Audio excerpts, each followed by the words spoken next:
Ask her if there's a bat in the cave. Is there a bat in the cave? No. All right. I can feel it. There's something up there. I'm telling you, and I have a booger phobia, so. You have booger phobia? Yeah. Is Sydney Sweeney and Glen Powell related? I really hope not. In Top Gun Maverick was so bad. Oh. And I told him that he's never played football covered in coconut oil. Hey. Well, you don't know that, but yeah. That's true. Glen barely has to raise his voice. He just drops one slightly too perfect line, keeps a completely straight face, and lets the person next to him deal with the fallout. And once they start laughing, firing back, or losing the interview entirely, Glen usually doesn't rescue them. He pushes it one step further. Sydney starts by describing Glen constantly working out on set like it's a perfectly normal detail. Glen immediately turns that image into his first target. The fun isn't really how much he was working out. It's watching him destroy the polished leading man version of himself before Sydney even gets the chance to build it up. As a family man. Yeah. Shucks.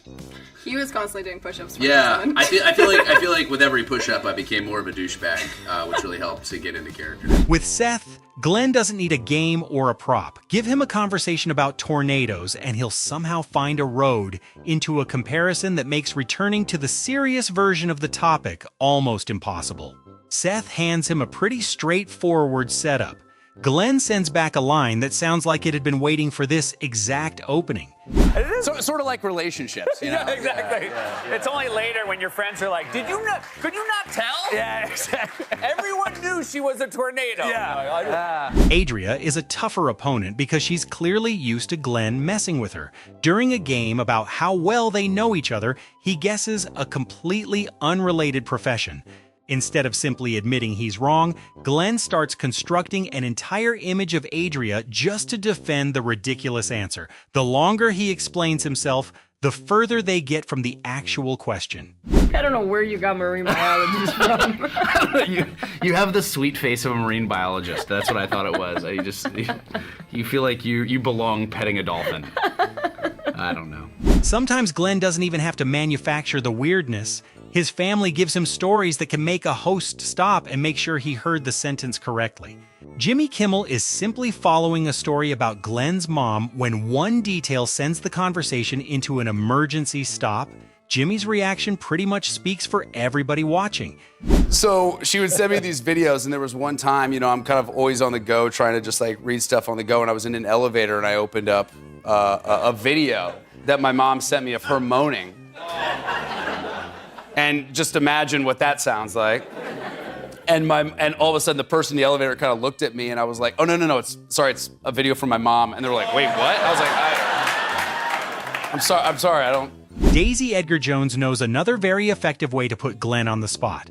Bring up on-screen kissing in the middle of a game that's already awkward enough. She barely gets into the question before Glen jumps in like he wants the topic closed immediately. Of course, the harder he tries to brush it aside, the more reason Daisy has to keep it alive. You've starred in a number of romantic comedies and have mastered the art of the on-screen kiss. Yeah. Chill out. Sydney knows a similar button, except she goes after the workout routine. One tiny comment from her is enough for Glen to drop the calm act and announce what basically sounds like his retirement from one very specific part of the job. It's the kind of reaction that comes so fast, the person sitting next to you can't help enjoying it. No, I'm not doing any more movies with my shirt off. I'm done. With Adria, Glen likes turning a wrong answer into a second opportunity to roast her. When he realizes he completely misread what she had been dealing with during filming, he apologizes quickly and then immediately uses the correct answer to get another shot in. The sincere apology survives for maybe a few seconds. Adria was redoing her house while we were shooting the movie, and you're exactly right. You were dealing with everybody. I should have thought that through. I thought you were just a little bit more honest than a contractor. So I just thought, like, maybe... By the time Glen gets to beer roulette with Jimmy Fallon, his confidence is already suspiciously high. He picks up one can and immediately starts questioning the game, the can, and apparently the entire operation. Jimmy hasn't even applied any pressure yet. Glen turns a few seconds of waiting into a miniature argument with the rules. It feels like it's full. I don't know. It feels like it's full. I don't know. It's rigged. Yeah, it's rigged. And the suspicion doesn't resolve the way you might expect. A few seconds later, the can gives Glen a result that changes his entire tone instantly. Jimmy barely has to do anything except watch the confidence come flooding back at a slightly unreasonable speed, like somebody who just realized the game gave him an extra life. Thanks so much. Oh, that, you sure? No, that's too easy. You sure? Wow. Daisy isn't about to let him off that easily. She gives Glen a simple choice: reveal something from his fraternity days or eat the wing. He can laugh, he can negotiate, but the answer comes surprisingly firmly. That sudden seriousness turns the whole thing from a trivia question into a stubborn little showdown between the two of them. You were a member of the Sig Ep fraternity at the University of Texas. Teach me the secret Sig Ep handshake or eat a death wing. Yes, I did go to Sig Ep. I'm a Gepper. You will never learn the handshake, Daisy. Oh my God. In another game with Adria, Glen doesn't need a secret or a punishment. He's simply asked which superpower would suit her best. Instead of picking something flattering, he uses one of Adria's habits as evidence and delivers the answer like he's presenting an objective scientific conclusion. It's exactly the kind of teasing that practically demands a response. I'm going to say B, teleport, because you're always late, and I think we all wish that Adria could teleport and get there on time. I am never late. I'm kidding. Sydney also has a talent for getting Glen into trouble, using stories that sound harmless at first. He starts talking about an emergency landing, then calmly steers the story toward the absolute worst-case scenario. The real turn comes when he drags Sydney into the ending too, transforming a stressful travel story into a piece of dry humor. It was not. We were about to crash. Yeah. It was an emergency landing. I would have died in a helicopter accident, and no one would have reported it because I would have died with Sydney Sweeney. If you think Glen's family appears in his stories like a normal family, his sister's wedding will adjust that expectation. Jimmy only wants to know whether certain unusual friends show up for family celebrations. Glen starts calmly enough, and then suddenly, we're at 4 in the morning with a guest nobody in that studio could possibly treat as a minor detail. Well, my little sister just got married. Yeah. And I think one of the things that, you know, the Powells go hard at these weddings, and I think a lot of people weren't expecting to see a kangaroo running around the wedding, you know, at 4 in the morning. Really? Yeah, in the house, yeah. Seth once takes Glen back to Austin with a question about the 2005 championship night. Glen doesn't choose a beautiful memory or a sentimental moment. He goes straight to nearly getting arrested for dancing on top of a car, then invents a very convenient exception to the law for that particular night. At that point, Seth can mostly just let Glen defend himself. And, you know, I almost got arrested for dancing on top of a car in Austin. Yeah. Yeah. I feel like that's a crime every other day except national championship night. yeah, exactly. Like there's a weird window. Yeah, where... there's a loophole. Yes. It's like The Purge, but with, Right. Back with Daisy, the heat is starting to rearrange everyone's priorities. She's talking about an internet theory and wants Glen to make a particular face. Glen, meanwhile, is so occupied with the wing in front of him that his response completely leaves the original question behind. Daisy asks for a face. Glen gives her a crisis about the wing. Okay, we don't have those in the UK, so. the internet thinks I look like a capybara. Can you do the capybara face? You got the fucking weird wing. This is a genetically unsafe wing. This is how you become like... Jimmy Fallon takes a simpler route. Don't debate Glen, just remind him that he may be seconds away from wearing an entire beer. Glen doesn't back down. He answers with the confidence of a man convinced the odds are on his side, and the more he repeats the challenge, the more the game starts feeling like two friends trying to make the other one crack first. For you to wear this beer cologne. Yeah, you wish. Let's go. You wish, man. One thing Sydney does especially well is take Glen directly to places where maintaining an image becomes impossible. When an old photo comes up, he doesn't try to make the moment sound cooler than it was.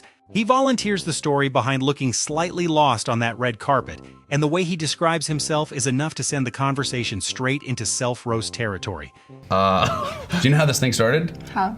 So that picture of me like looking high Very on the happy. red carpet. But all of that teasing is relatively safe compared with what happens when Glen gets to control an actual prank. With Adria, he starts tiny. One pointless instruction before the interview, that's enough to make her immediately question her own face. It's the perfect first move because she has no idea how far from normal this interview is about to travel. Pretend you're about to sneeze. Hitman is about, oh my God, sorry. Once the warm-up works, Glen escalates by turning something incredibly ordinary into a wildly oversized problem. He redirects the situation toward a coffee order as though someone has committed a serious offense. Adria still has to survive what she thinks is a real interview, while Glen is quietly moving the definition of normal further and further away. He brought you the wrong shit, and now you're pissed. Is that oat milk old? Then comes the water bottle. This is where the prank gets better because Glen isn't just creating another problem. He's building the entire attitude of an impossible celebrity, pulling the budget and the absurdity of the bottle into one complaint. The first half almost sounds reasonable, which only makes the second half harder for everybody trying to keep a straight face. Your name on it. No, but I actually never drank a water though. It's not much to ask for. We've got a budget. Not much to ask for. It's Netflix, you know, it's Netflix. We got all this money. They're giving me half. Daisy doesn't need a hidden prank to completely lose the rhythm. One long enough tongue twister traps her in the middle of the challenge, and Glen has absolutely no intention of helping. He stands beside her, offering the least useful encouragement possible, turning one verbal stumble into immediate pressure to take the punishment. From there, the game only gets louder. And it was better than the butter Betty bought before. This is the last one. Last one. If you must cross a course cow across a crowded cow crossing, cross the course cow across the crowded cow. Eat it! Eat it! Adria once tries to make another answer about Glen a little more complicated. He listens to the whole explanation, then reacts like somebody has just handed him a math problem with far too many steps. Rather than search for an elegant answer, Glen drags everything back to the simplest possible straight line and uses that simplicity to tease the way Adria is explaining it. Give me a real straight path. I was just born in Austin, Texas. I was raised in Austin, Texas. It's a pretty linear thing. You're sort of like... Every once in a while, Glen makes himself the person everyone gets to laugh at, and it's the perfect reset before the final escalation. Jimmy asks about the years before Glen was famous, and Glen remembers using the show's green room for an extremely practical reason. He doesn't make the past sound glamorous. He picks the detail that makes it sound more like a survival strategy. When I moved to Los Angeles in 2008, and you and your producer, Diane Kellison, used to give me access to the green room, so when you can't afford snacks or alcohol, I could always come to the Jimmy Kimmel show and have my feast.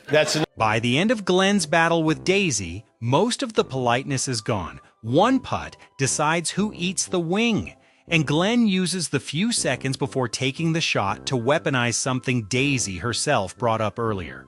This doesn't feel like host and guest anymore. It feels like two friends who've been competing too long and have started turning everything into ammunition. All right, Daisy, so if I make this putt, I win, and you're eating the wing. Okay, you capybara looking piece of shit. But the Adria prank still has a more annoying move left. After repeatedly derailing the interview, Glen suddenly switches into a completely professional tone. He prepares to wrap things up with praise, as if Adria has just completed an incredibly smooth interview. The gap between what she has actually experienced and how calmly Glen evaluates it gives the prank another layer. 30 of these. We're getting ready to come in soon, so give her applause for doing such a good interview. I would say that working with you was a delight. And then Glen chooses a fear that doesn't require any complicated setup. Just the suggestion that something might be in Adria's hair gets her body reacting before she has time to verify anything. At this point, the prank isn't really in the dialogue anymore. It's all over her face, while Glen only has to keep the possibility alive for a few more seconds. Make it work, but scream. Like you're scared of something. No way. No. No. What? Man. The best moment has to be when the mask finally comes off. After all the fake frustration, ridiculous instructions, and every attempt Adria made to keep the interview moving, Glen finally tells her what has really been happening. But even during the reveal, he doesn't give her a graceful exit. The confession immediately becomes one more shot, letting the prank end with exactly the energy it started with. There was no spider. Well, you suck at this. You really suck. Wow, this is really I'm like, what is happening with Glen? I think Glen might have had a stroke. From one bat in the cave to an entire interview being sabotaged from the inside, Glen Powell seems to have the most fun when everyone else is still trying to act normal. He doesn't need to dominate the conversation. Sometimes one perfectly deadpan line is enough to make Sydney, Daisy, Adria, or the host destroy their own rhythm. And that's probably what makes these moments so addictive. You usually notice the trap a second too late, right when the person next to him has no realistic way back to being serious.